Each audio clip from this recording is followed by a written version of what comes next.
Senador Kiko, mga kabrigada, ganoon din yung panawagan niya, dapat daw maging transparent. Ito nga ho naging usapan ng Amerika at ng Pilipinas. Ano pa bang sinabi dyan ni Senador Kiko Pangilinan? Brigada Ann Cortez, ibrigada mo! Brigada Live Report.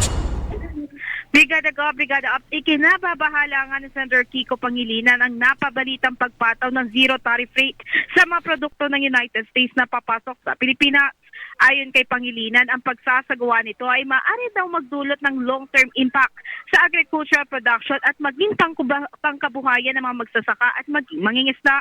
Kasunod nga nito, umapela ang senador sa Malacanang na maging transparent sa bagong trade deal ng bansa sa US, lalo na sa usapin ng agricultural products.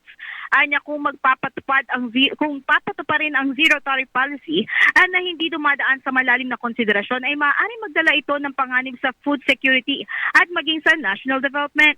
Bagamat nag-post nga sa X si Trump na magiging open market sa US ang Pilipinas at magpapatupad ng zero tariff, ay agad namang nilinaw ni Marcos na ang zero tariff na ito ay mag-a-apply nga lang sa iilang produkto tulad na nga lang ng automobiles.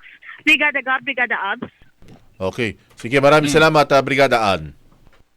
Maraming salamat, Brigada Gab and Brigada Abs, in the heart of changing lives. Ako si Brigada Ann Cortez ng 105.1 Brigada News FM Manila, the Music and News Authority. Ang bahaging ito ay hatid sa atin ng NutriCleanse Herbal Capsule. Linis tiyan, sexy tiyan.